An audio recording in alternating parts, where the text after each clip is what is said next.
everything else is survival food. Fuck that. Yeah, you can have it. Hey, little buddy. You want it? It's too tough, right? Still eating kitten food. I can't eat that shit. It's not right.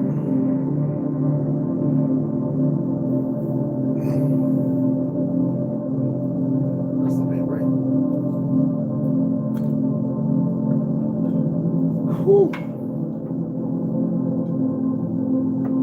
Shit, this ain't good no more. No, I can't eat that shit.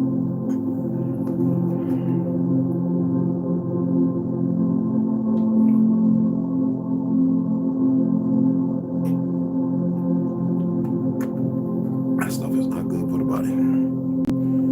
Maybe if you're on steroids or some shit, I don't know. That shit is not good. What?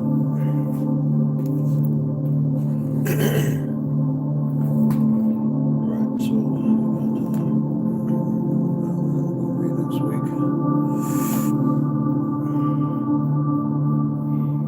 Damn, so many right.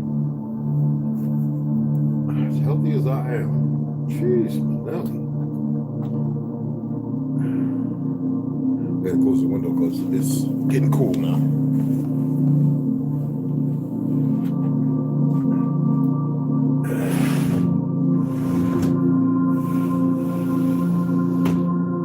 I smell the lavender, which is good. Whew. Why you trying? You walked all the way over there to go up under there to attack my foot. And you didn't come in the bathroom this time. What you waiting for? Are you my cat? He always runs in the bathroom when I go in there. This time he just sat down looking like, and he be acting real weird. I mean, real weird, y'all. Even right now, he done moved, he done went and hid. Wait, hold on. Oh, he's over by the window? What is you doing? He's right there looking weird, y'all. Seriously.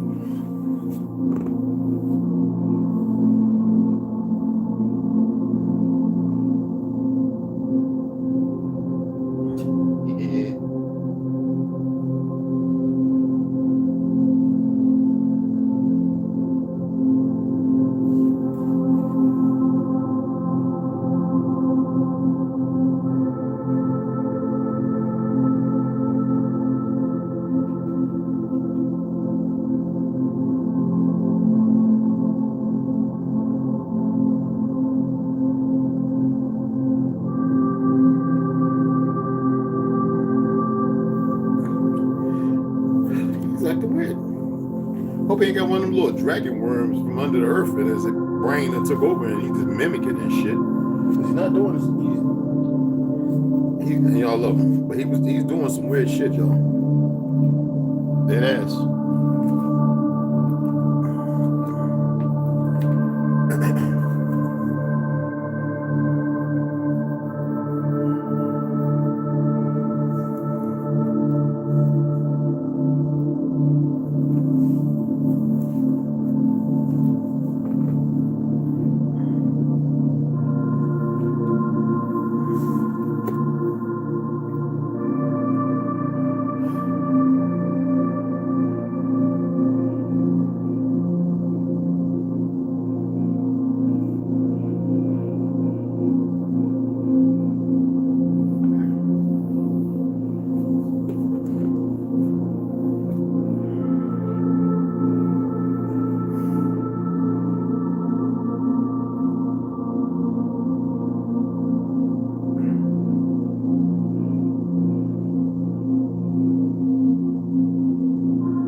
right, gotta change the music. That's something live. No, copyright for that shit.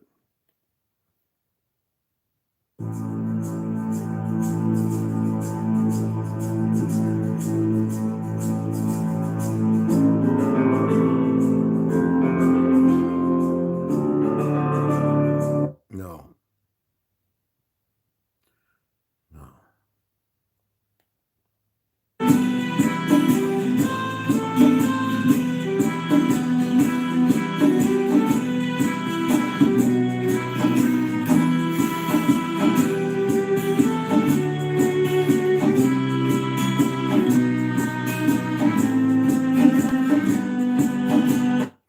I ate the last piece of steak, and it was good. It was frozen, thawed out.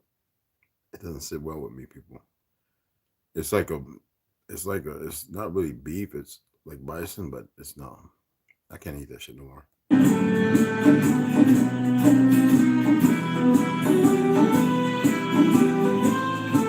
It's like my body punishes me when I eat certain things. It's like I'm really getting limited to what I can put in my system.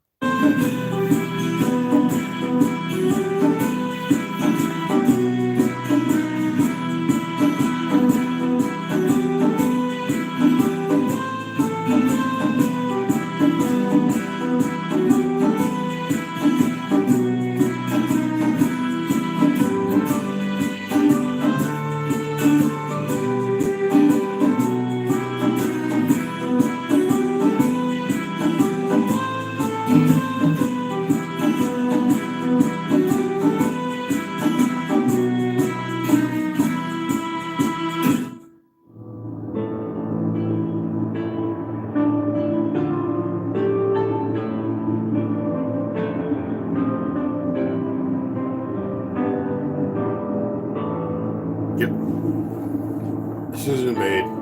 No more meat. No more meat at all. Not even the fish that I got. Not for a while, I used to fish. I can't eat that shit. My body's like, no. And my body talks to me, y'all. I don't know what y'all's. My body talks. And I've learned to listen. I can't eat that shit. I cannot eat it. I'm serious. That shit, no.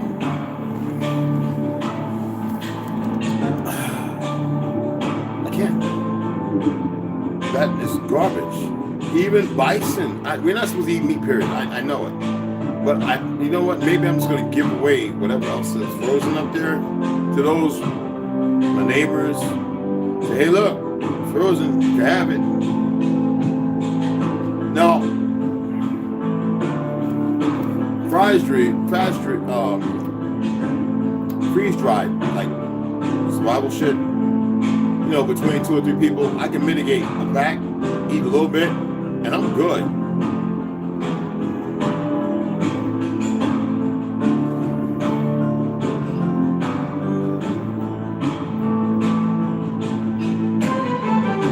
Now my greens, I can eat them. Oh my God. As long as they're not 3D printed.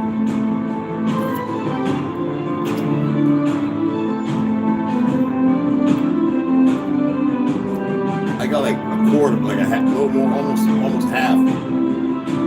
Like 7 ounces.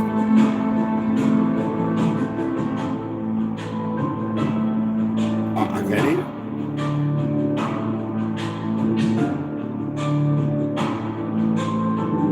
Body's like, no. Even in my head, my gut is like, no. And here I am. And I'm telling y'all to listen to your gut instincts. And here I am. I'm gonna enjoy this. It's delicious. But I'm a chef. What do you expect? Of course it's gonna be delicious. But my body's saying no. Like, listen, when your body starts talking to you guys, let me be the learning. Let me be the voice of learning. Listen. My turmeric, ginger, and lemon shot. And I have my cassava with a frozen banana, ganejo, my mushroom. And here I'm gonna make that shit. I can can eat salad for the next 2 months. Like I got stuff where I can just eat raw vegetables and fruits, and I'm eating that shit. Oh, it was a good burp. Oh my goodness, thank you.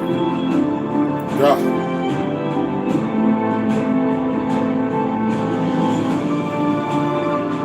Spicy. Looks like steak, but seasoned well with cilantro and parsley. Oh, if I put it in your mouth, I used to eat it rare. This is like medium well. It's soft. It melts in your mouth. I can't eat this shit. I can't.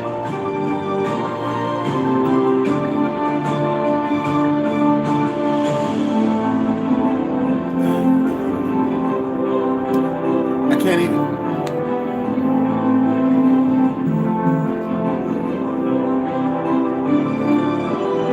I'm not beating myself up, but I just know I can't eat it.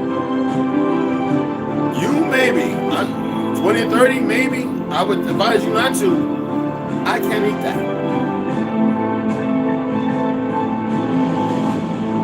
And I know it. Stupid things we do, the decisions we make, especially now. Let's turn this down. You know, most of the food companies, packing places and stuff like that have been mysteriously burnt up, flooded, electric fires, just like the glass palaces and all the Tartaria, and you know who's behind it. We don't have to say the name, but what amazes me here, unlike Canada and England, them motherfuckers out there catching them cats in them suits, people running down after starting a fire, they run them down and fucking them up and find out that there was some kind of agent of some sort. Yo, listen to me here. Everybody's a little punk.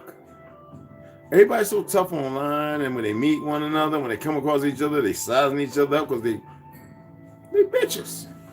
Nothing, not many women. So my sisters, don't get it twisted, but you know what I'm saying. They're less than a man is what I mean. See, a man will not let that happen. Let me be walking around driving, and I see somebody running from somewhere on fire. I'd run that motherfucker over. And he better hope he is the right motherfucker, because if it's somebody that's running from fire, he should have ran in the other direction, because I will run your ass over. I put that truck all uplifted and I might even back over you.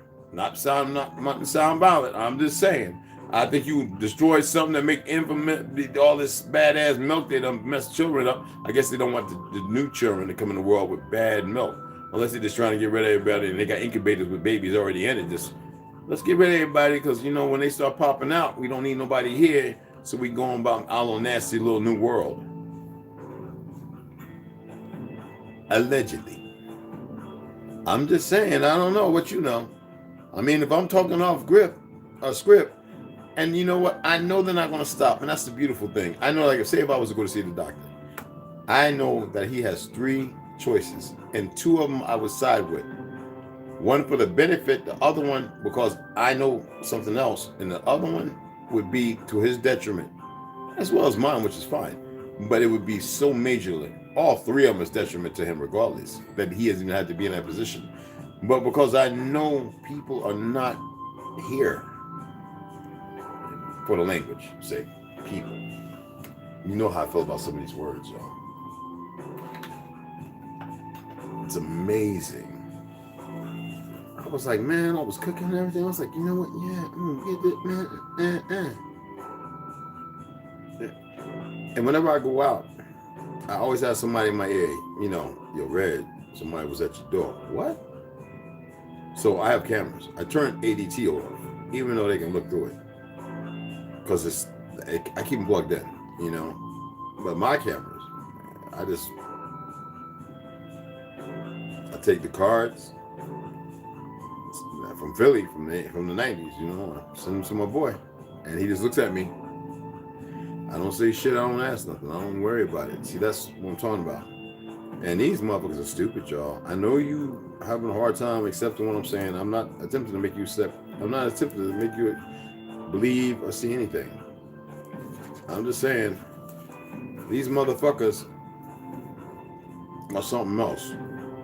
If you go home and you're worried about what you say, make sure you're wearing rubber gloves when you touch your doorknob. Make sure before you get in your vehicle, you wipe doorknobs down. I'm just saying, y'all, it depends on who you are. If you just regular old motherfucker watching, listening, you ain't really saying nothing, to them, you ain't shit. You mean nothing. You're easily a surrogate for subjugation. The rest of us, I don't care about what they're doing, but they do stupid shit, so they don't know how to think.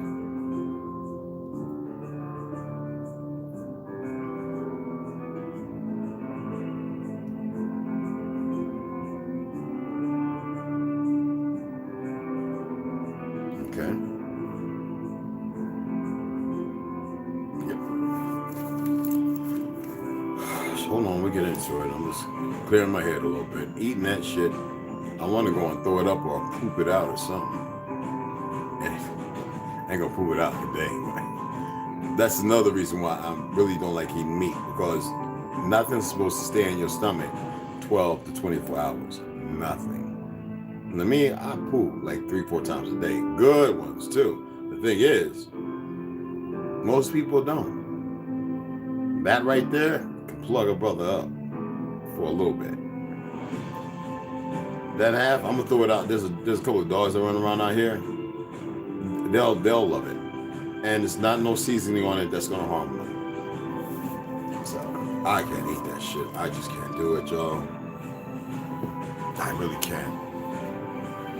Oh, so I shared my brother Caramillo. Remember, I was telling him, I expressed to him about the people that describe Lincoln's color, swarthy, brunette. Brunette had nothing to do with your hair. They had to script that in and change it.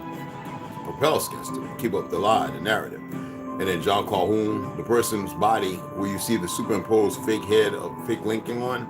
Yes, it's all fake. So a long shadow, Jefferson Davis in the final days of the Confederacy, they mentioned Lincoln. I think well, that's why I said we're going to get back to it, but we got to first have an understanding about history. So that way we can acclimate and have a better understanding about this. And the Civil War wasn't really what it was. It was something else. It was different. That's the term they use because, you know, they want to write the history that they think they're the winners and they're not. And then Walt Whitman, a biography, he loved Abraham Lincoln, our brother. That brother, our big older brother, who was the original and only first president. That's when they perverted it. He describes it. Tall, dark, coarse, curly cropped hair. And we know that he looks like Lincoln, right? Well, that's because it's the same character. I know.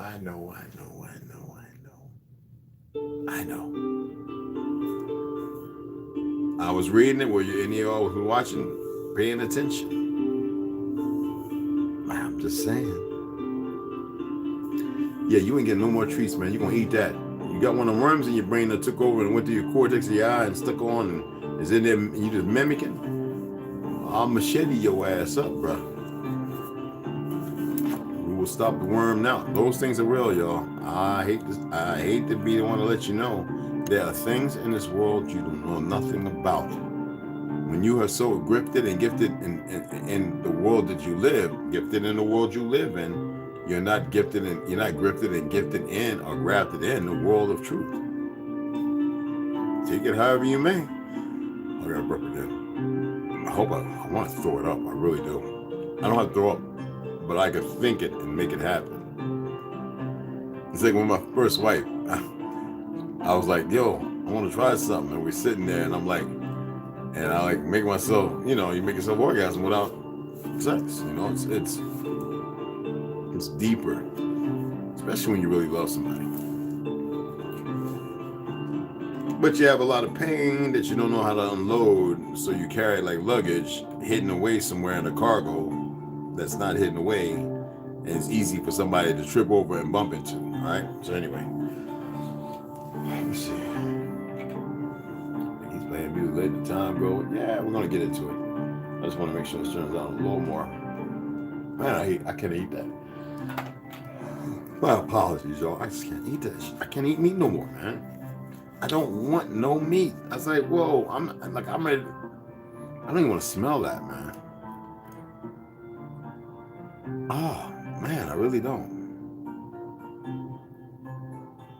I feel like I need to eat a pickle or something. Like something salty or something to get rid. Oh, I got pickles right here. Hold on, y'all. I forget I like to keep my kosher pickles right here. And I make my tofu turkey sandwiches. Hold on.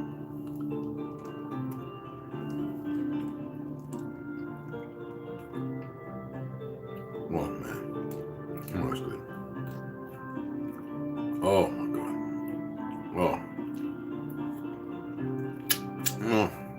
Oh. Salty and briny. Oh my goodness. Oh, that's good.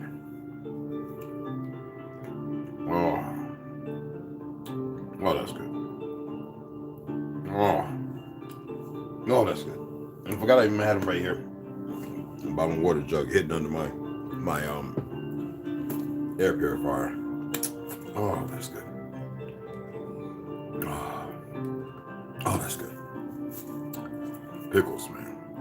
I got the wedges. I got the big long slithers for my sandwiches. The ones where you want to eat burgers and stuff. I have black bean burgers, sweet potato burgers. I have the ones made with the beet, celery, all the anyway, I've got all kinds of weird burgers made. I gotta stay away from that. That was the last one. That was in my freezer, y'all, for a long time. And I've slowly been making it through the crap. I made some and given them away. I cooked them up because my neighbors, they'll like make roasted chicken and tamales and stuff like that. And they'll knock on my door. I'll be over there when they're cooking it and be like, hey, and make me a plate. And I'm like, thanks. And, you know, I don't eat a lot of the meat. I take a few bites. The dogs come around that I know, the big Great Dane and the German Shepherd, they're old. And I pull the meat off. I don't give them the bone. And they just love it. So they always swing back through here. So I'm going to give them that piece of steak. I can't do it, man. That is some weird shit, right? Body talk to you. Listen to it. Don't ignore it. Sad part of today, if you go to the hospital, if you don't live in a certain area, you don't have a certain... You never know what doctor you might deal with. It might be somebody you dealt with a few times, and he's a messenger that'll deal with you a different way. I'm just saying. No scaring out there. It's what happens because of some of our ancestors put the wrong fight up. And some that are here, baby boomers they call them, they made so many mistakes that they don't know how. They're too old now, and instead of correcting themselves, they will sit there like they're on the thumb up their ass instead of saying the right things to better educate you. You dig what I'm saying? And it's sad, you know what I'm saying? I mean, you know, somebody said they found a book for $1. What are you talking about? What book for $1? What book you talking about, Mama Red? Found what book? Man, what book you found for $1? For what? Ground Elevations, everybody. What book did you find for $1? Don't tell me you found that book for $1. You must have found some old raggedy ass paperback, not no hard copy or... Well, anyway, comment when you're ready. I'm gonna go ahead and get this reading in. All right. Oh, this is Heaven Bearers, The Great Reset of 1834 and the Mud Flood, Janine Helen. Oh, I can't eat that shit no more. I really can't. Did you say what book? The small one. All right, which one? I got a bunch of small... What, A Long Shadow? You ain't get this for no $1, girl. Even in the thrift book joint on Amazon, it's like fucking freaking $7. You didn't get this for no $1. Unless it was a yard sale. Where'd you get it? Where you say you get it at? You ain't getting nothing that quality. No, see, I like quality in my books, baby. Oh, the library. Well, library, usually they sell those for even like $5, $6, $7. No, this is directly from the Rich Call Publishing Company. I want a good, I want it so where it's nice. I don't even like messing mine up. You see, I'm starting to get that little, I don't like doing that. That's why I usually, when I put them back, like when I'm done reading this, it's going to have a heavy book on top of it in between another heavy one. To Usher and all these other books that I've never seen before. It's weird. So Yeah, I can dig it. No, I mean, it does happen. I mean, it just popped up. Thank you. You probably... okay. Yeah, I mean, no, some places, depends on where you live at, it probably so, because they believe that the history don't matter. And I can see that. You know what I mean? I don't mind paying the worthless fiat for a book that might be probably more priceless than anything. All right, so let's get into it. Again, this is the young lady right here, Janine Helen. You can see her actually standing at a place you would recognize as being the old world if you look closely.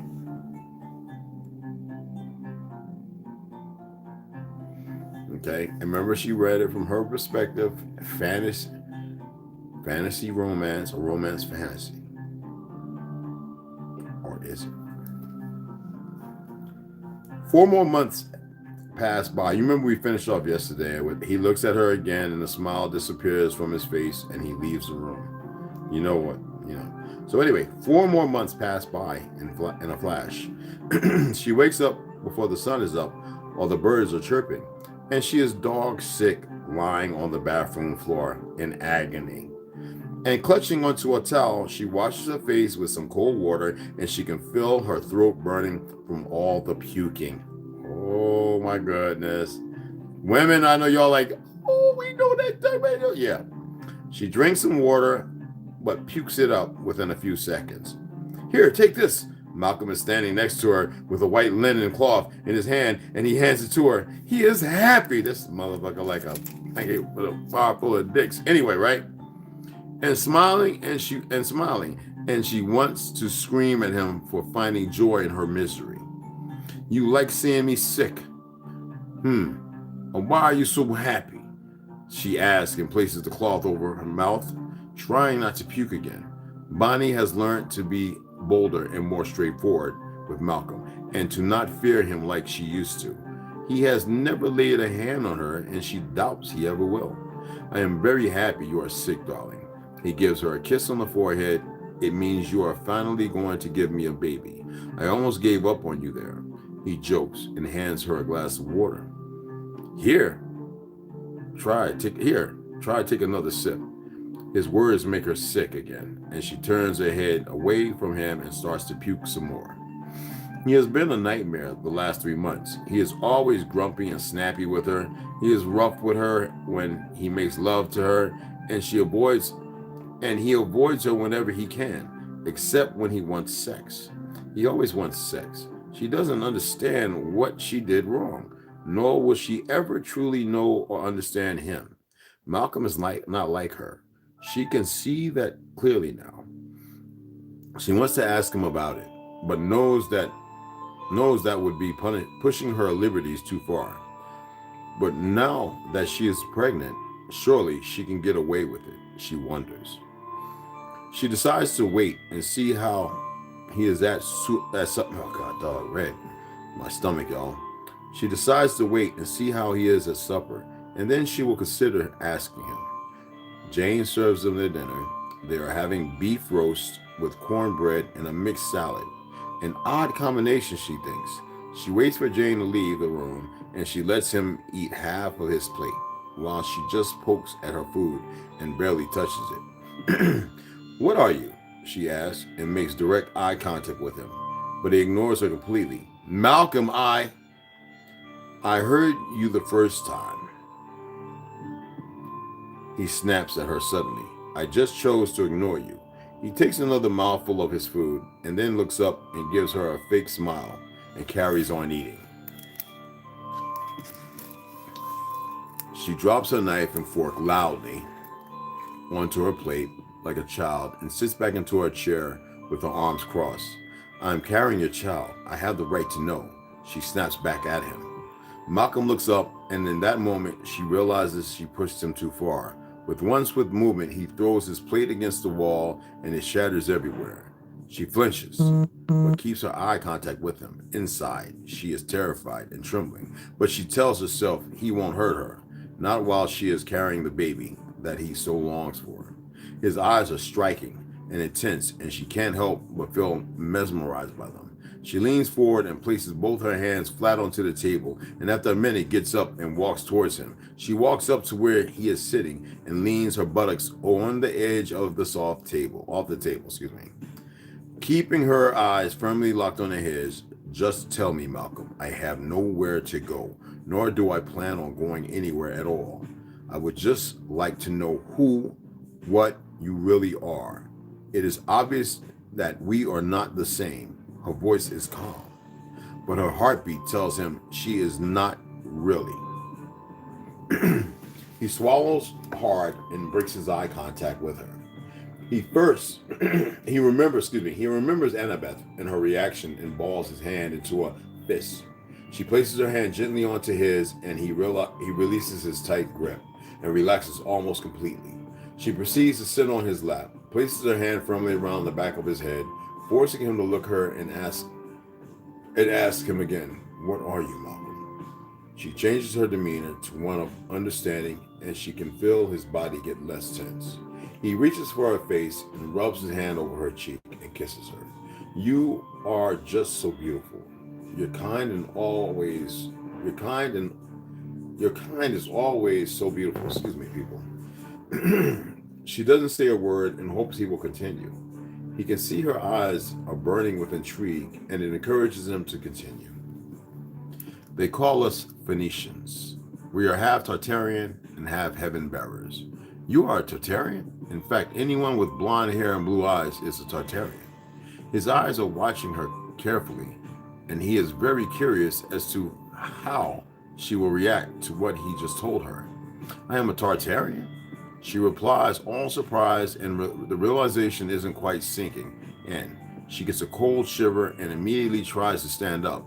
He grabs her and keeps her as she was seated on his lap. "No, running off now, Bonnie. You wanted to know. You need to hear the complete story. Now listen carefully.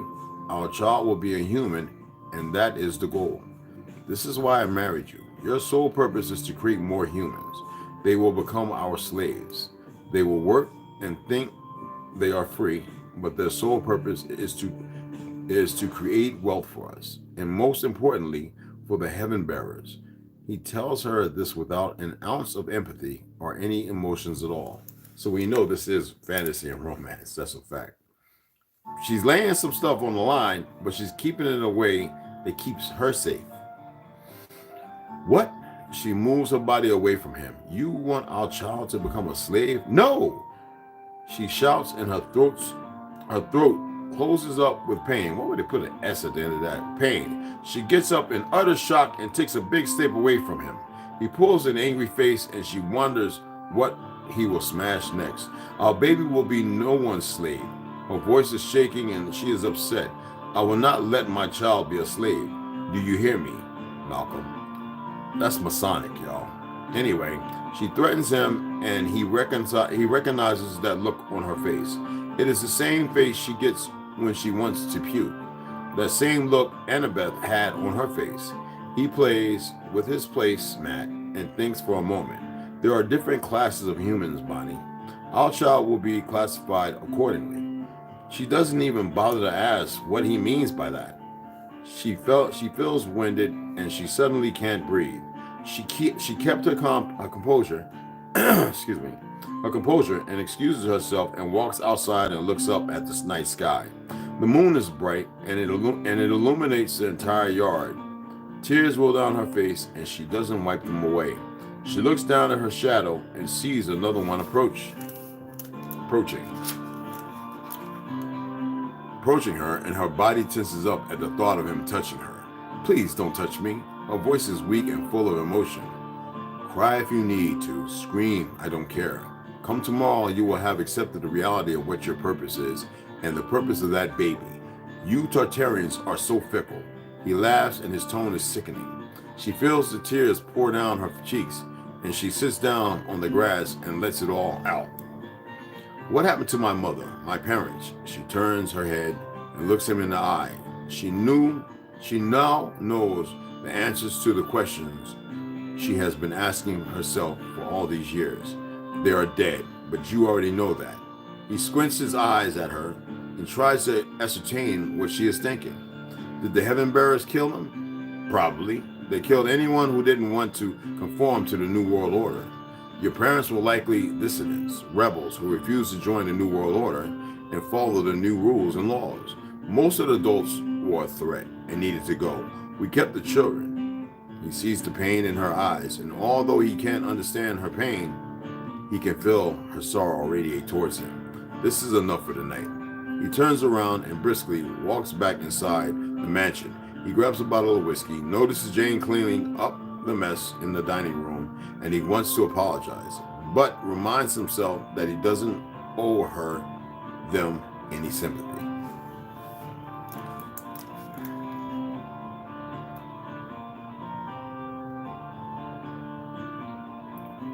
So, in the other book that I'm reading, would the Tartarians tear up something that was keeping them safe? Of course not. And who are the heaven bearers? Remember when I read to you the custodian? All right, so stay with me. Let me do this for the sake of YouTube. It's not medical misinformation, but yet romance, fantasy romance. Why am I doing that? Because I know what to insert and where to insert it. She couldn't sleep at all. She just sat in the lounge with a million thoughts going through her mind, and she felt like her head was going to explode. For all these years, she has been holding onto the thought that her mother was out there somewhere, that she had a good reason for not wanting her. She would have never guessed that she was dead. Bonnie always wished that she would track her down one day and get to meet her. Hear her story and have some kind of relationship with her. Jane walks into the room and begins to open the curtains and is startled by her lying on the couch with swollen and bloodshot eyes. Oh, sweetheart. She sits down next to her and rubs her back gently. I am sorry you had to find out this way, but it will all be okay. Just give it some time. Bonnie sits up and wipes her tears away. Her eyes are sensitive to the touch. She has never cried this much before, and she feels completely silly. You are like me. You are a Tartarian. Bonnie touches her blonde hair lightly with her fingers. Yes, but some like me, we can't bear children, at least. I told you. To Tartarians, making a human is a classification. Well, why would she be writing it as far as pale skins with blonde hair and blue eyes when we know the original people of the Galapagos Islands are melanated with blonde hair and blue and green eyes? And that we have enough melanated people here with no pale skin blood within them who have blonde or reddish hair. Like my hair is dark brown. And the sun becomes very red. And if I wanted to, there's 2 pills I could take that would less the melanin in my eyes, probably my skin, and my eyes would turn either green or blue. Oh yeah, your eyes are brown because of melanin. Underneath that melanin, your eyes are blue or green or even probably gray. Yes, brothers and sisters, that's just melanin. You're welcome. Not with them, she smiles, and Bonnie is sure she saw a hint of pride in her smile. Then she asks, not all Tartarians can get pregnant and have children with either the heaven bearers or the Phoenicians. The lucky one, now you know the heaven bearers, but the Phoenicians, and you know that all these so-called fake-ass presidents and royalty, these frothing lying pieces of sacks of crap, say that they're from those lines of old Egypt, right? They're frauds. The lucky ones like you can, and even those who are following them are following the wrong ones. The ones who have joined all these little secret societies and doing all this stuff, they have been lied to with false scripts and this, that, and the other, and they don't know that at the end of all this, them idiots couldn't tell them anything. They're gonna have to pay for their betrayal. Because say if they was to get rid of all of us, they have a plan to get rid of them as well. Oh, all their little secret, their services, they don't need them no more because they could turn on them at any moment.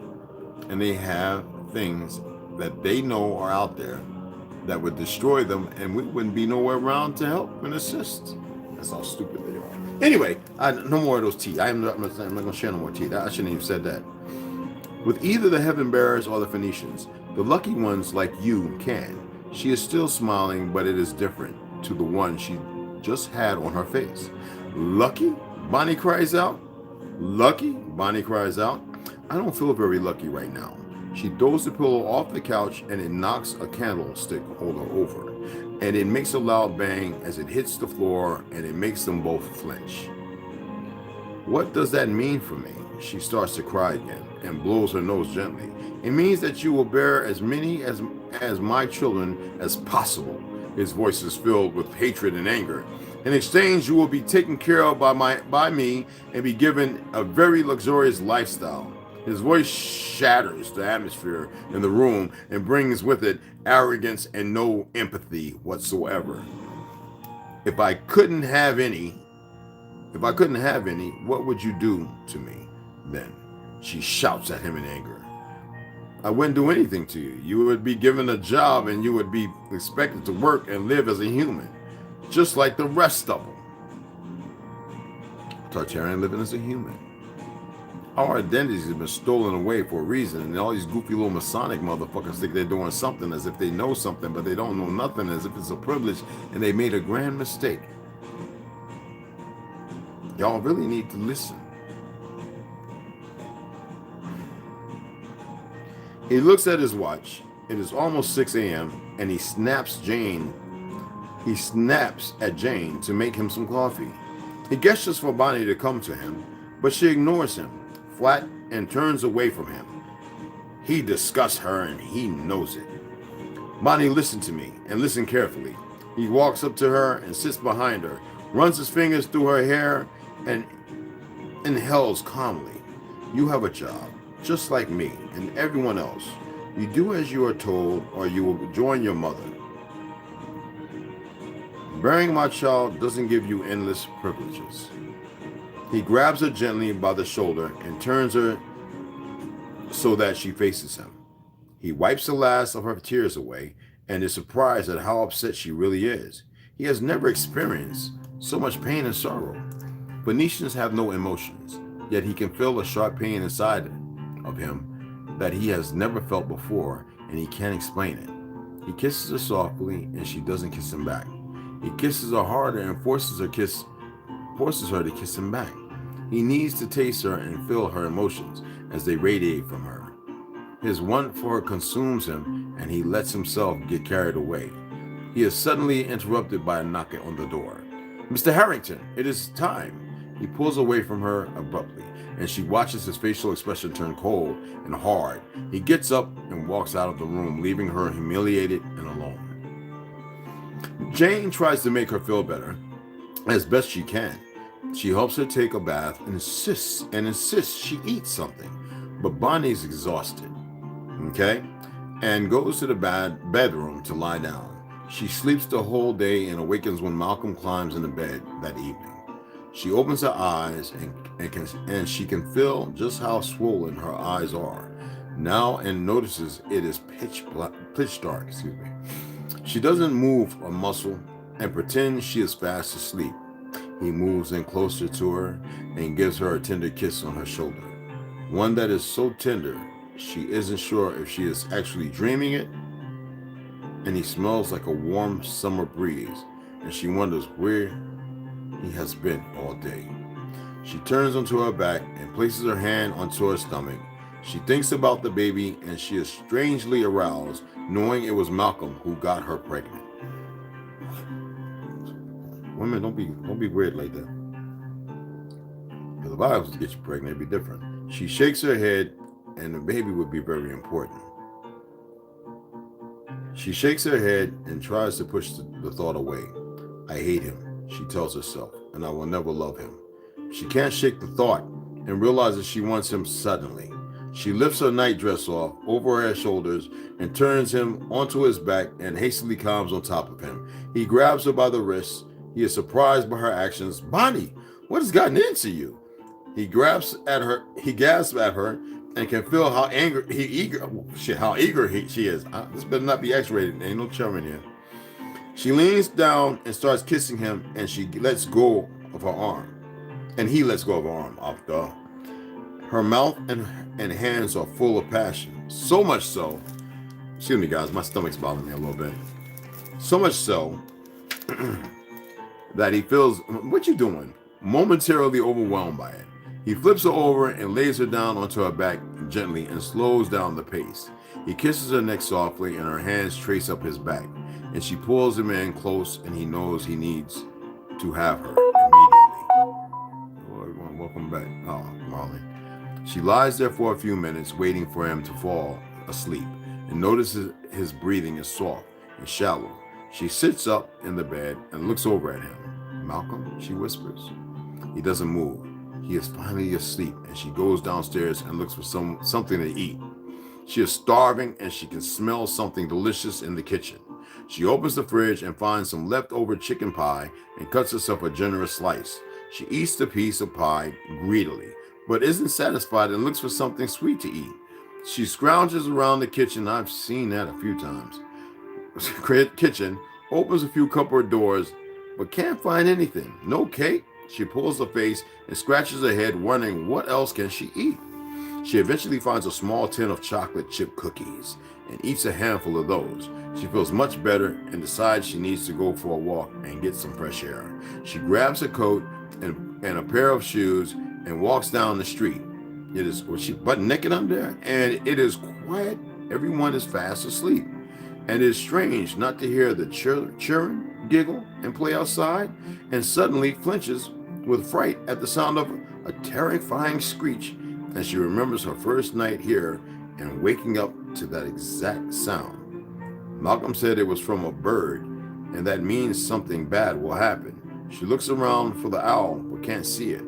Her eyes examine the rooftops and trees, and the hair on the back of her neck starts to stand up, and she hurries on down the street. She walks all the way, to the building where Henry took her that day. Oh, I burp and yawn at the same time. Took her that day. When she met him, no punctuation there, guys, and has a look around, and she has to look around in the dark. She can't see much, and there is no light. What? Oh, she can't see much, and there is no lighting, anywhere. There's a light and an ing, and there's no. So I had this lighting. I'm serious, guys. I've got to do this anyway. She enters the building and finds a few old rags that the work crew left behind and lays them out so she can sit down on them. Rather than getting her new light brown coat dirty, the floor is cold and she huddles herself into a ball and thinks about her mother. She closes her eyes and sees her smile, those striking blue eyes, and she hums along to the song Jane was singing the other day. La-dee-da, la-da-da-da-da. She wakes up to deep whispering and opens her eyes. Henry! She blinks her eyes twice. He is standing in front of her with a big and confused grin on his face. He starts to giggle softly. Good morning, Miss Harrington. He moves down and sits next to her. Are you okay, ma'am? He says with genuine concern on his face. Yes, I am fine. I couldn't sleep, so I went for an early morning stroll, but got tired. It is nothing at all. Bonnie is embarrassed, and he notices this. Bonnie is very embarrassed, actually, and he notices this. He helps her onto her feet, and she hurries back home. The other two men that are standing there greet her gently and watch her as she walks out of the building and away down the street. Malcolm will be so mad, she tells herself, and her heart starts to race with fear and worry. She gets to her street and starts to pick up her pace back home. She rushes, she's getting good exercise to be pregnant. She rushes up the stairs and pulls open the big entrance door, and it bangs loudly against the wall. Jane! She catches her breath and hangs up her coat. She takes off her shoes and throws them into the corner without any care. She is still wearing her nightdress, and it hits her just how badly she messed up. Jane, are you there? There is no answer, and the mansion is dead quiet. Her hands start to shake, and she walks upstairs to check the bedroom. Malcolm is not there, and the bed is already made. She looks at the time. It is 8 a.m., and she figures he must be at the office. He knows she has nowhere to go, and he doesn't really care about her. Everything is fine, she tells herself. Maybe he is in his study. She knocks on the door, but here go the retards, y'all. But there is no answer. She turns the handle, but it is locked. She knocks again. Malcolm, are you in there? Still, there is no answer at all, and she leans up against the door, confused. No one is home? Weird. The house is never empty. She makes herself some coffee and eats some more chicken pie and goes sit in the library. She pulls out a leather book and runs her fingers over the front page. She puts it back and takes another one out and is suddenly interested by the look of this one. It says if. I'm going to show y'all. Okay? Y'all know I'm not playing when I say this stuff. I'm going to put this right over here. Okay? The look of, and it's right there, and it's supposed to be an O. I'm making corrections in this book. I should have my pen out, and it says if, and it's supposed to say, well, my apologies, but anyway. The look of this one.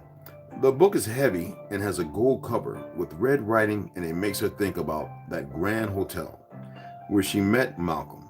All these enormous and majestic buildings have a lot of red and gold in them. It must have been the colors of Tartaria, she thinks, and attempts to read the cover of the page, but she can't. She snaps it shut out of frustration and throws it onto the floor. She pouts and then picks it up and puts it back where she found it. Foundlings aren't taught to read properly, only the mere basics, so that they can fulfill their duties. She knows the language isn't English, and she wonders what language they spoke. Do Phoenicians and heaven bearers speak the same language? And can they understand each other? She takes the same book back out from the shelf and opens it again. She flips through the pages, and this time she notices a picture of a family. They are all blonde with blue eyes, and the photo looks like it was taken here inside the mansion. A handsome man with a stunning wife and their three children. She looks pregnant, and she wonders who they are. She is startled by the sound of footsteps and notices Malcolm standing in the doorway. There is a man behind him with a top hat, but she doesn't recognize him. Malcolm turns to the man and says something, but she can't make out what he is saying and decides she doesn't care. He closes the door and locks it behind him, and she freezes with fear. Who is this? Who is this family? She holds up the book and shows him the picture. A question surprises him, and he rips the book from her hand and throws it onto the floor. Where were you? He shouts and grabs her by the shoulders and gives her a shake. He is angry, and his eyes rush over her to make sure she is all right and not harmed in any way. Where are y'all? Who is this family? She asks again and stands on her ground. He doesn't like to be challenged, yet he doesn't do anything about her disobeying him and not answering his question. They were an important Tartarian family. They are dead. They wouldn't conform to the New World Order. I don't know much about them, to be honest. He finally answers her. Did you kill them? What were their names? She responds, and her tone is bitchy. He shakes his head. No, I did not kill them. A question bothers him, and his smile becomes tense and agitated. Her name was Ariella, Queen Ariella, and she was a kind and gentle woman. He clenches his jaw tighter, but keeps talking. Her husband was King Fen. He was an intrepid warrior with mystical powers, but they proved worthless to the heaven bearers. He gets that sick and twisted look on his face, and it makes her wonder if he was there to witness them die. If you didn't kill them, who did? I can see by the look on your face. You are well aware. She replies and glares at him. I was just a boy when they died, but my father, Azrael, he killed them. Azrael, she says out loud. I have heard that name before as a little girl. They call him the angel of death. Simzaza, Azrael, custodian, Anunnaki. At least that is what I heard. Malcolm's eye flickered a shade of purple, and he turns away from her. His real father is the angel of death. He did say he was half heaven bearer. This means it is impossible for Wal and Leisa to be his real parents. She realizes suddenly, who is your real mother then, if it isn't Leisa? Is she even alive? No, I don't talk about her. I won't. Not with you and not with anyone. Now, I have told you enough for today. She walks up to him, gives him a meaningful hug. Thank you for telling me. Her actions surprise him, just as much as they surprise her. He gets that look in his eyes, and she knows that there was a particular reason why he locked the door behind him. He wanted privacy with her. Oh, shit. Excuse me. And we're going to stop right there. God damn, I can just read all this to y'all right now. Woo, child. Man, we just read about 9 pages. Now, heaven bearer. What can that allude to? Now, remember, she's talking in codex, and she's using a story. And when I told y'all, which I know it's hard for y'all to agree, I tell you it's Negro Earth, yet there are pale skins who walk around with their birth certificates black and Negro. And I want you to understand that there's a group or a race of people running this world who are not Tartarian or us.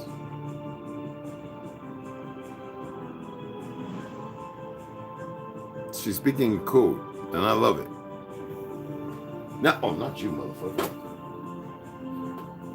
All right.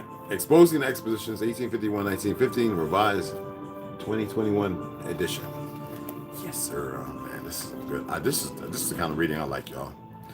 Even though I'm reading with y'all, just know that I enjoy this. I enjoy reading. I really do.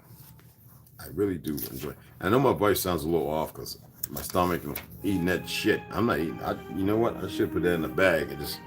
I'm tired of smelling it. But I smell lavender too. So, all right. So here we are. All right. Right after the U.S. Civil War came the focus of big money. Remember who this is by, right?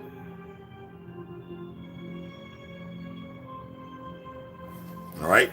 So yes, it's Howdy Mikowski. All right. Right after the United States Civil War, you see, not America, the United States Corporation, a foreign entity, came the focus of big money. Capitalists who invested in the new industries of railroads, telegraph, and steel making.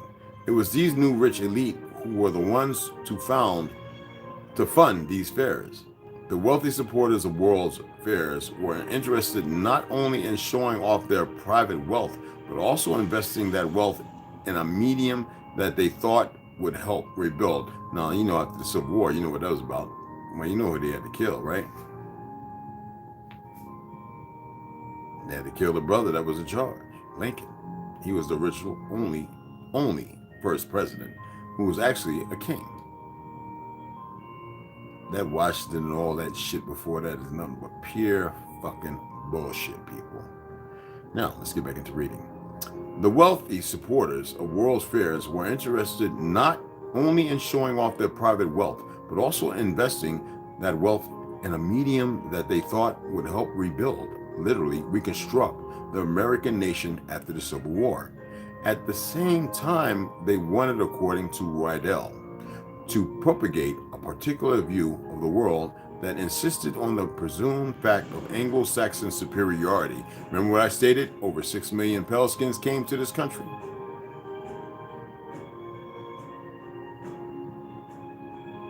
As a way to unite whites, regardless of social class, at the expense of people defined racially as others. Remember I told you? Africa really didn't exist. A website named Free Liberty, well, it's all coming out. The facts are there, and all the people pushing all the foolishness look stupid. Free Library of Philadelphia has over 800 drawings and photographs of this expo, and the construction photos are very telling in many cases. For unlike what we will see with the construction photos of other exhibitions, here are some of large inner wooden frames proving that some of the buildings were temporary structures. However, there are problems with many of the buildings, such as Memorial Hall, the one building that made it through the fair, where the construction photo is more like what we will see in the future expos, that of a fully completed lower structure and some scaffolding, and work being done on an upper dome. It is the first photo of what becomes standard photographs of completed lower levels surrounded by scaffolding. That means beautification and re-implementation of something because something major happened, a major catastrophe happened beforehand. The Philadelphia Exposition covered 285 acres and was constructed in what becomes the very standard 2-year time frame. This fair occurred only 10 years after the end of the Civil War, in a country supposedly recovering from all the damage, destruction, and death of it. The main building was over 870,000 square feet. That's 464 by 1880 feet, 1,880 feet. That is more than 1/3 of a mile in length, similar to the Crystal Palace of London. It also included 4 75-foot high towers with almost 700 columns. Unlike London, which had only one main building, in Philadelphia there were more. There was Machinery Hall with over 500,000 square feet of space, while Agricultural Hall looked like 2 cathedrals placed together. Above each entrance was a beautiful set of rose windows. Of all the buildings in Philadelphia, only Memorial Hall, 210 by 365 feet, still survives, y'all. It has a granite exterior and a 150-foot, God dog, I've seen, high dome. One top of the dome is a statue of Columbia, which we will see the importance of in the chapter on the Columbia expedition. The question we continue to ask is, why build such large buildings only to quickly tear them down when the expositions end? But more was destroyed than just the exposition itself. Research found that there were 6 giant hotels built next to the expositions. They included the Brick Grand Exposition Hotel with 1,325 rooms and the Globe Hotel, which had 1,000 rooms. However, the site provides a very shocking revelation by stating all the hotels built for the United States Hotel, which survived until the 1970s. This comment is exactly why I wrote this book. It is one thing to build some fair buildings and tear them down. That is insane enough. But to also build a number of brick and stone hotels and then tear them down as well is beyond comprehension. And anybody that works in masonry, you are not building no building that big with that many rooms in no 1 to 2 fucking years. Ain't no way in the world. Even today. And then tear them down. Would you, and we're talking about the 1800s, people. Would you not keep a few around and see if any of them still get guests? Or does the city think that no one will ever want to visit Philadelphia again? The Smithsonian took control of the new anthropological exhibits, and part of their job was to present the native Indians as savage primitives compared to the civilized white Americans. These exhibits helped to provide a rationalization for the extreme violence taking place on the plains. This was the time of the final Indian Wars, where entire villages were massacred, the buffaloes slaughtered to near extinction, and germ warfare employed as disease such as smallpox were sent in and on infected blankets. It would be this summer during the fair that George Custer's 7th Cavalry would suffer a complete defeat at the Little Bighorn, which would create a call to finish off the savages once and for all. While there was a woman building, Susan B. Anthony felt this was nowhere near enough to help the unequal status of women who could not vote. And on July 4th, shocked the United States Vice President and the fair by handing him a scroll containing the Declaration of Rights of Women. African Americans were offered no space at the fair, and in fact were not given any jobs, even those considered menial. This was to be a fair for white people by white people, and we know that he's writing new. I was going to send him a letter, a note about that, because no African Americans existed. I wish you could see the bird's eye diagram, 1876. Remember, Pelskins write from their narrative. And they're good, they're decent researchers, but when you see punctuations, and they need a lot of work. 1876, Philadelphia is in detail. The way it can be seen in the online version follows the footnote. Zoom in close. Not only can you see the colossal buildings of the exhibition on the left side, but when you look at the main city of Philadelphia, it is more like Florence, Italy. There is a mini Colosseum, giant domes and spires, and in the center, a building that looks exactly like the Parthenon. I told you we rivaled Greece, Rome, and all that shit 100 times over. And spires, and in the center of a building that looks exactly like the Parthenon. Again, who was building this in less than 100 years that the city was in existence? And to the scale and appearance, also look on the hill above the exhibition grounds. You will see a tower structure with a ball on top. It looks exactly like a Tesla tower. So, were they using Tesla free energy technology in 1876 to power this fair?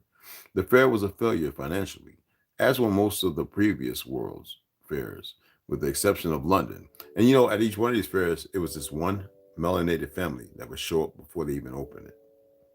And all the Pelskins that came here were not from here. And the people they were saying they were fighting after the so-called Civil War, you remember who fought that? Brother against brother? It wasn't them. They weren't hardly even that many Pelskins here. Who do you think laid the way? Those who would later call themselves Jews. That's right. We were fighting one another, whether you want to say more or whatever, you simple-minded fucks. We were fighting each other around the world and those half-breed babies. I'm not downing on my half-breeds. What I'm stating is there were decisions being made and there was a class system evolving and becoming something. And there was something else out there, some other things or people or somethings. And they were pushing it. Because we had been at peace. Well, we had to keep up our guard. We had been at peace for long, long, long time, people. The fair was a failure financially, blown, right? So check it out. The total cost for Philadelphia was $8 million, and the receipts were $4,300,000.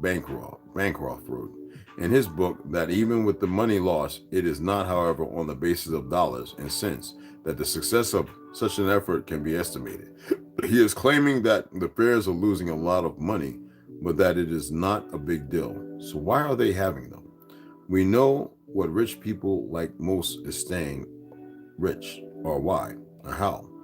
They do not like dropping their money into things that lose money and keep losing money. Thus, the fairs cannot be about money at all. But as Bancroft states, it is not on the basis of dollars and cents that success is estimated. The question then becomes, what is? I believe it is to rewrite the complete historical narrative, to prop up the new white ruling elite, which I am not sure existed prior to 1800. I'm just saying, y'all, and to destroy all the old vestiges of the great civilizations that's prior to the arrival of the new conquerors. For that, we have to look at some specific buildings supposedly built for some of the fairs. Now, what's amazing is he said African American, and we know that is not true. And we know during the fairs, over 6 million Pelskins arrived, and before every fair opened, it was a Negro family, and there's a picture of them. It's in my phone, and I will pull them up one day and share it on here, that greeted them before they even proceeded with the fairs. And they went and found some of the most, look at the human zoo, where they got the 2 albino twins from Mexico, with the big afros. Mexicans, real ones. All that conquering history that you believe in, that happened, but not the way. We know that happened like California, 1830. We know that most of this shit happened in the 1800s. That is the revolutionary. All the other wars, the Indian wars, all to the Civil War. That's all the same shit.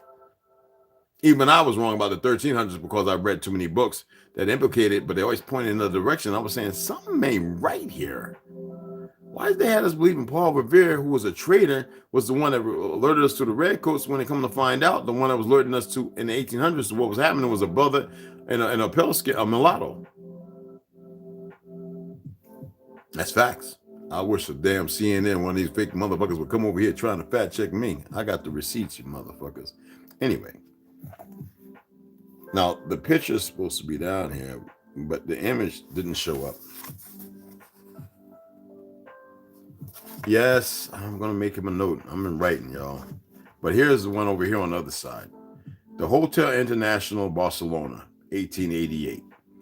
First is the Hotel International, or Grand Hotel International, that was supposed to have been built for the Universal Exposition of Barcelona in 1888. The hotel was 5,000 square meters, had a capacity of 2,000 guests, and 600 rooms and 30 apartments. According to the history sources, it was built in a record time of 53 days. And you and I know that was fucking impossible.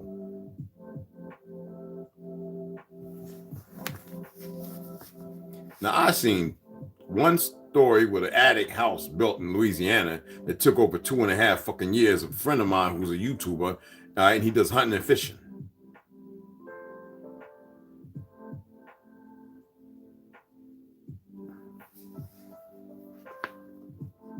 And we're going to stop at the end of this paragraph. The hotel was 5,000 square meters, had capacity for 2,000 guests, and 600 rooms and 30 apartments. According to the history sources, it was built in a record time of 53 days. The construction began in the middle of December 1887, and the exterior was completed by February 14, 1888. To complete interior finishes, it was required work until March.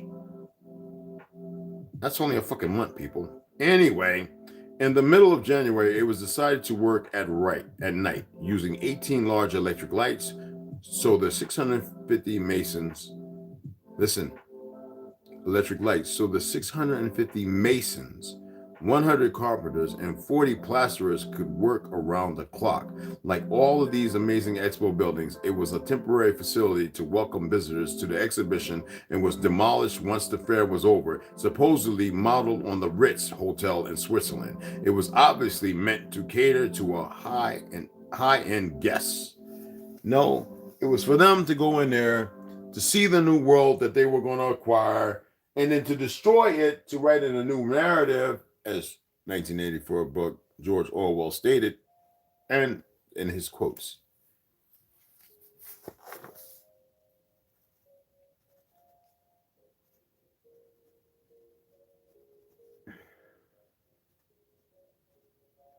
These beasts sitting up here, and you people want to call yourselves liberal, and you pale skins who don't know no fucking better, because y'all was here with us too. And that's why a lot of y'all are subjugated to the same shit. You're too stupid to know better. To believe that you better than us, y'all ain't invent shit. We still invented all this shit throughout all this time for the last 200 years before the fucking 20th century. And even before that, it's all our shit. Pale skins didn't build it. Hello? They couldn't even steal that shit.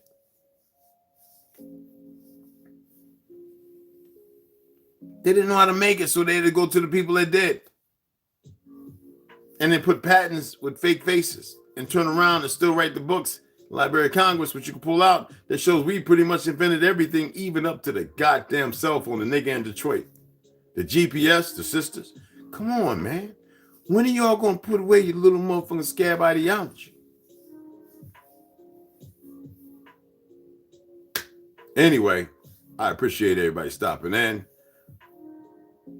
I'm getting warm now. I'm going to throw this shit away or throw it outside and make me a nice little I see and coconut smoothie to soothe my stomach. Because that, look, the steak was that big. I ate about that much. About 4 or 5 slices, if that. And that's not going to make it. Y'all know I've been drinking cassava, and I've been doing fruits and vegetables like raw and all that. And I decided I wanted to cook that and get it out because I got tired of seeing it was the last one. I can't do it, man. I don't know. Somebody talked to my brother about gematria, man. I don't get into all that. I know it, but I don't get into it. Rondo, what's going on, family? West Side, what's up, beloved? I know we going on the Twitter space here later. Yeah, I'm going. Hey, come over to Twitter, West Side. All right, we're gonna have something up, and there's gonna be a few of us in there. All right, I'm about to head over to Chew and get it set up. I mean, get over there. Hey, Lloyd, what's happening, brother? King Benji, what's going on? Peace, blessings, everybody. Number love. 7 p.m. Yeah, let me see what time it is. All right, I'm about to set it up, but we got about a couple hours, so that's good.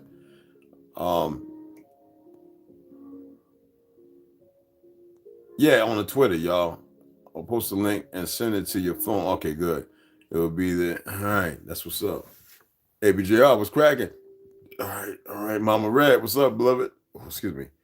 I'm burping. I'm starting to burp and something feel a little better.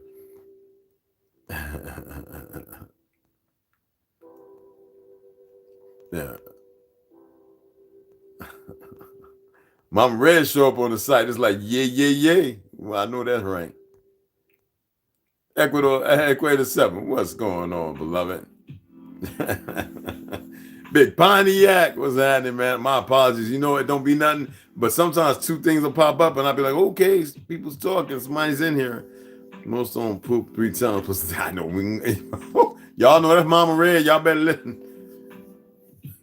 Oh yeah, I know you remember that. I'm surprised. I wish I would have knew then. I'd have bought that song for $1 too and saved for these other ones. Walt Women, yeah, parasites for sure. It shares, and I appreciate what you do because it cuts down a lot of that looking around. Oh no, you know what? And if I share something right and you say I found it, make sure she let y'all know. Put the name of the book to Mama Red and let them know what book it is so they can go and purchase it and they don't have to pay what I pay. You know what I mean?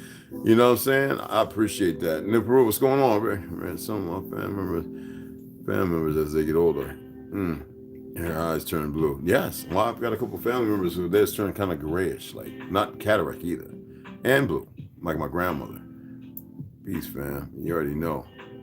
That's what's up. What's up?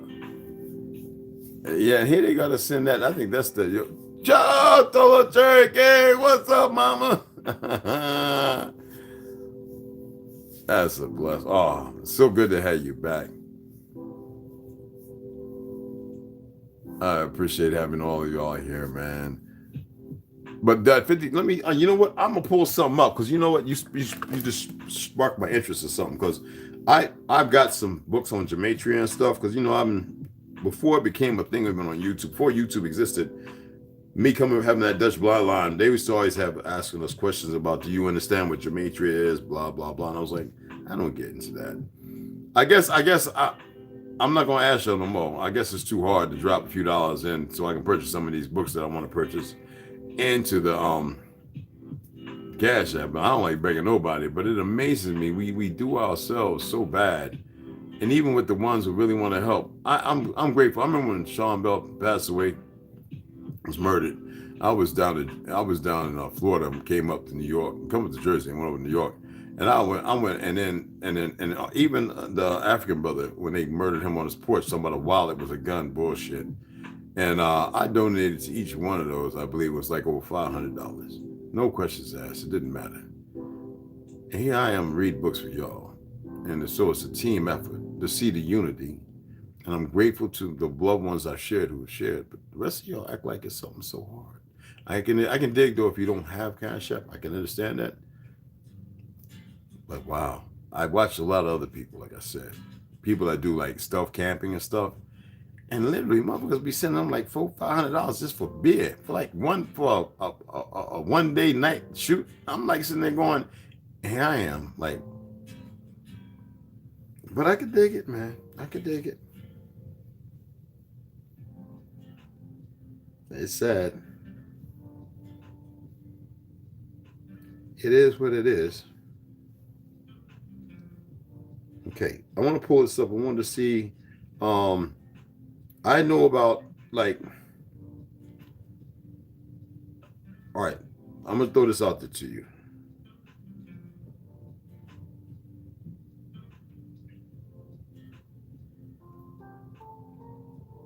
because you said 53.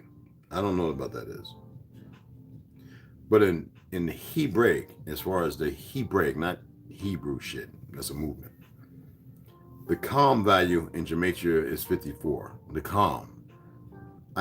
That's why I said, when you said it struck my interest, because I know that you can go to 24, 174, and so on. It's reverse of that, whatever it works. And I think it's like the numbers, like, let me see if I can find it. Because there's a calculator for you doing gematria. Let me see if I can pull it up. And I know, like, if you put down calm and you do the math of each letter, it'll give you a number. And I know calm is 3, 1, 20, 30, some shit like that. When you do each number, like A, B, C is 3, you know, and the A is 1, and the L is 20, and then the M is, I think, 30. So that would give you 54. Calm. That's all it is. Now 53, you could do the math for yourself. Okay, there we go. We pull up the. I'm trying to see if they have the calculate gematria. There, okay. All right. Choose your zodiac sign. We're not doing that. See, this is why I don't like pulling all stuff. You get all this stuff that pop up on it. Okay. Let's go ahead and the word Mike, Jewish 54, English 228, simple 38, searches 259. Eden 54, Jewish. There's numbers now. This is what we're saying. Now, does it mean that? The math. You got to spell it out, do the numbers, apply them applicably, and then look at, you know, what does it mean in English? What does it mean in Urdu? What does it mean in, you know what I'm saying? It's a lot of shit. That's why I don't, like, I am dead. You do the math. Now, let me pull up this other shit. Okay. In simple gematria, 54, the calm could be 174, even to 29. It depends on how you're looking at it. In English gematria, it equals 174. It depends on the lettering, the codex. I'm still trying to pull up, see if there's a 53. And it's just giving me a bunch of bullshit. Excuse my language, but yeah, it is. All right, let's see. All right, let's go down. All right.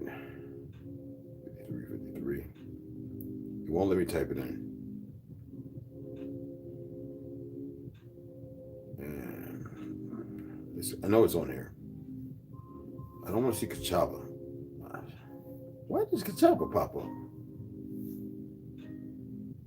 Okay. No. Taking all that bullshit. My excuse my language, but it is. It's bullshit. That's it. Okay. Let me see if I can pull that up.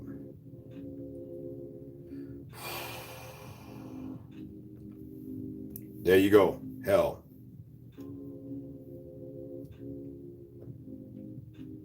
On Earth.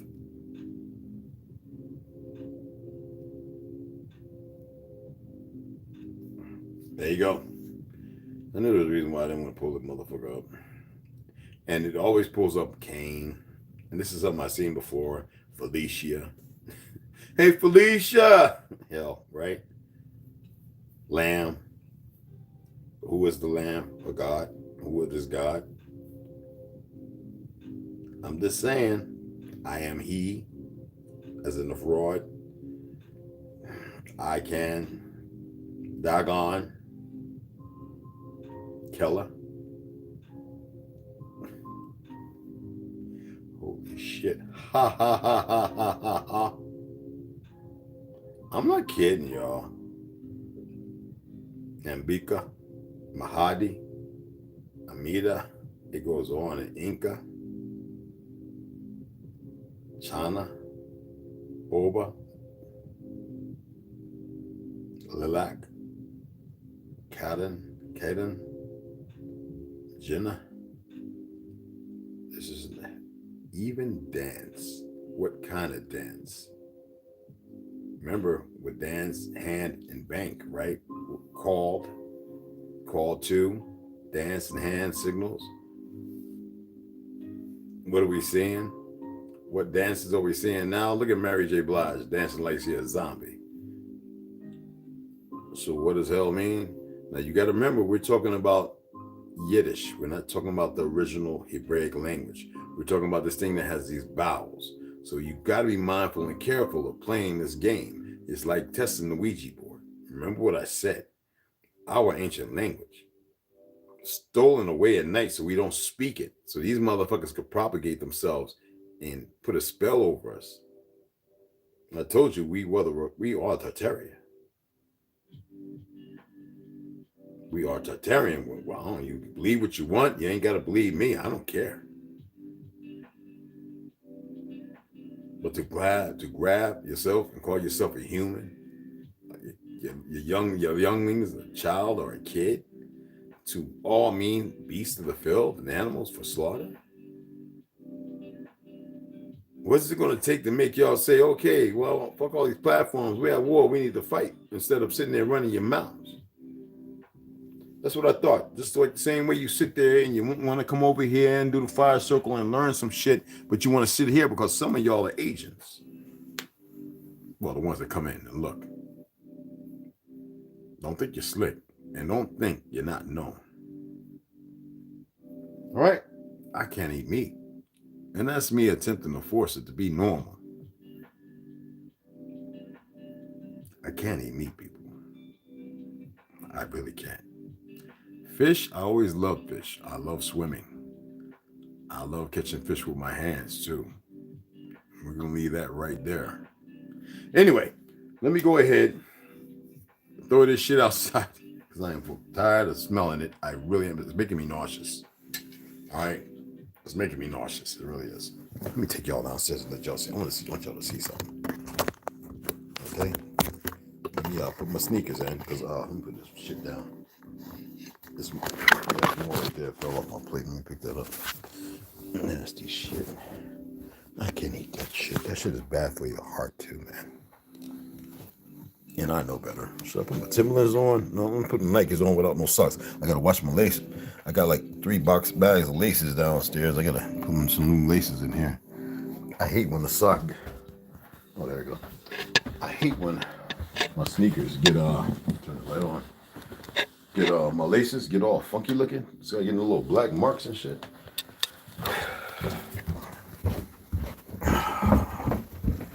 Okay. How do you like? I know you don't want this, partner.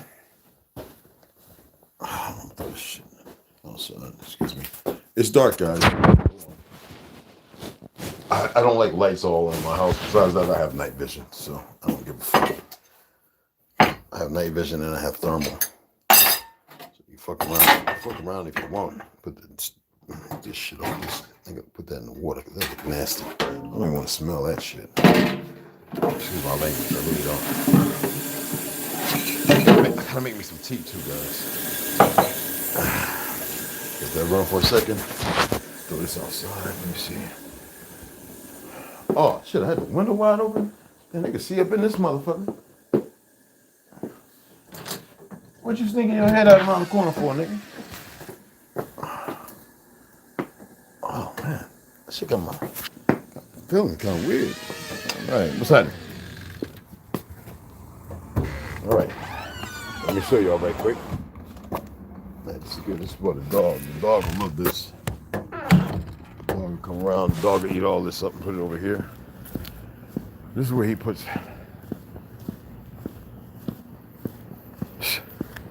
You got me fucked up.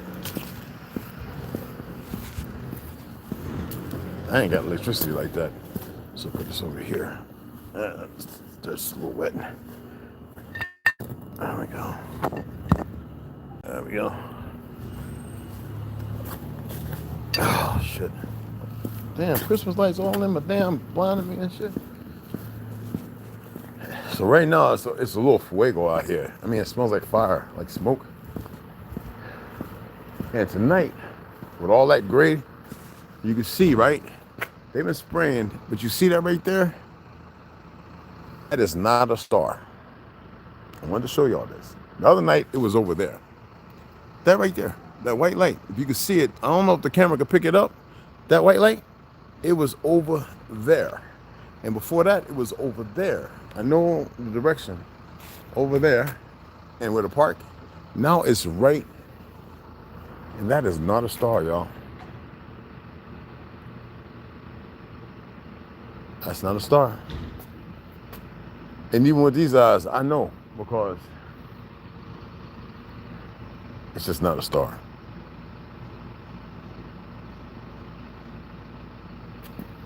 Is UPS all late over this motherfucker? Fuck, like, homeboy drunk tonight? Anywho, go inside. I wanted to show y'all that.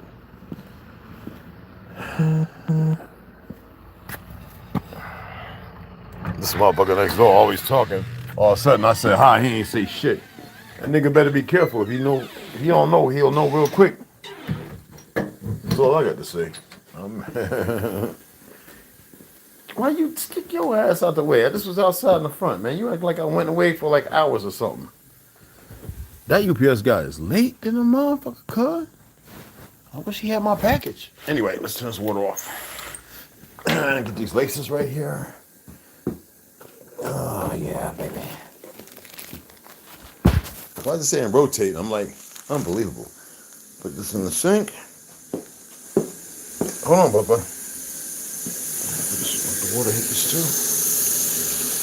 All right. So I wanted to show y'all that. That is not a star, people. I know a star. I watch the skies every night. It's stationary. It's sitting there. It is not.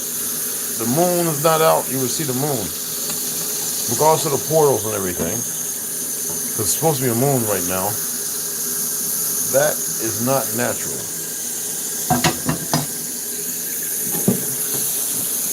And a lot of y'all won't be happy until it's the last minute and then you see what you see. And there'll be the few. So-and-so said, and y'all be sounding all looking stupid. But you get some of these motherfuckers who are sensationalizers, right? And y'all follow them dumbasses without even paying attention to the simplest things that is right in front of your face. It's very weird. And the reservation, all that rain we got, they got about half a foot of snow. My buddy, his police officer. What the fuck do they be doing? It's like water. Like, what the fuck are they filling the tub up? There's some weird motherfuckers over here, y'all. I'm serious, man. That's the shit that make me want to go fucking full off, man, before the time's up. Before my time's up. I'm serious. That's the shit that make me want to go full motherfucking berserk, bro. All right, what is it at? Where's it at? So, I was thinking about doing some eggplant. But I want to chill tonight because I got my beet juice I need to finish up. And then tomorrow I'm going to show you how I make these pancake. I'm going to show you. That's my George Foreman grill. But anyway, I'm going to show you how I make these pancake flaxseed walnut pancakes. Oh, yeah. And how I put a certain powder in the pancakes. And it's delicioso. Make sure the kids ain't here. See, there's melanated kids right there, right? They have Danae. They live right there, and she's got Jersey plates on those cars. So I always come out and make sure they're safe with all the pedophiles that are up by the airport. It don't mean it's night or in daytime. It doesn't matter. I always check.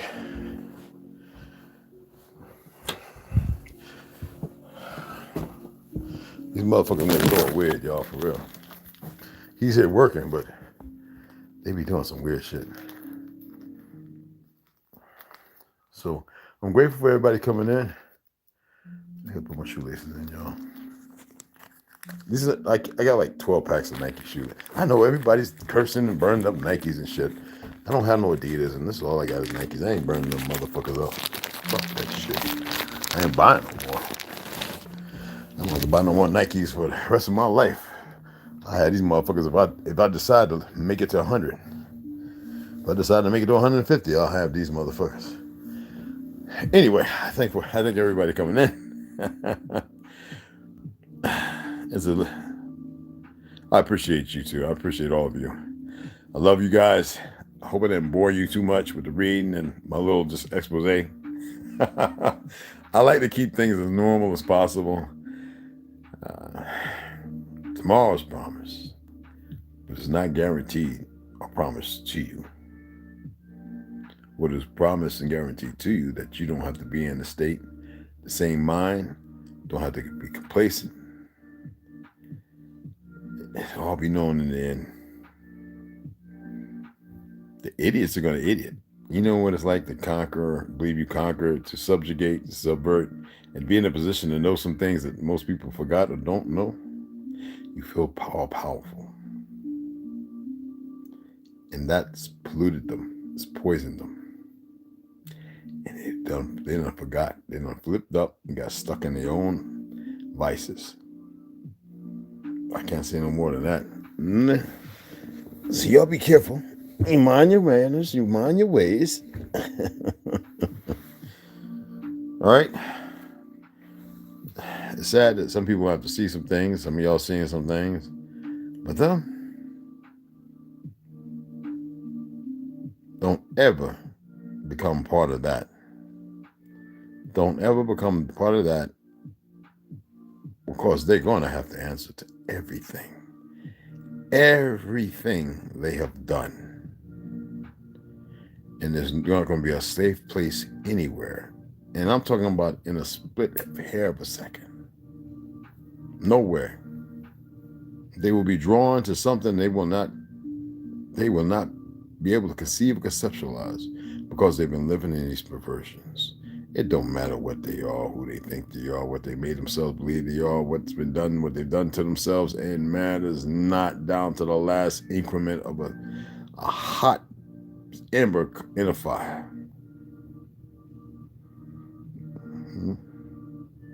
Y'all have a grand evening. All right? Love y'all. Put a few dollars in the damn thing so I can buy some more books. Keep showing y'all the stuff. Y'all, what y'all think I look like a crackhead or something? No, that's from work cutting with the knife on the models, like a dummy, and I slid my hand with the knife, and then I make fires, and I look like I'm smoking meth. I don't even drink no more. Do you think I need a big house or something? I had a house built a long time ago. I got a ring right now. Anyway, look. Let's get these books, all right? All right, I love y'all. As long as I'm here, I'm going to be reading. You know what I'm saying? And y'all are going to help. That's the bottom line. I'll just read what I got. Fuck it. I know plenty of other books. And I ain't going to tell nobody to get them before me. I've done that. And I enjoyed it. But I have to go back and explain things. All right? Because some people are on a learning, but some things need to be taught now. I'm aware of that too. All right? So I love you. And man, if you see your hairs in your nose growing, let them grow. Trust me. Stop all that cutting shit out that's growing for a purpose. Your body knows better than you. We keep defeating the fuck what it does. Jeez. Oh, I shouldn't have to explain that. Anyway, y'all have a grand evening. Ladies, gentlemen, you already know. West Side will be over there. I know he probably went to set up. All right? Love y'all.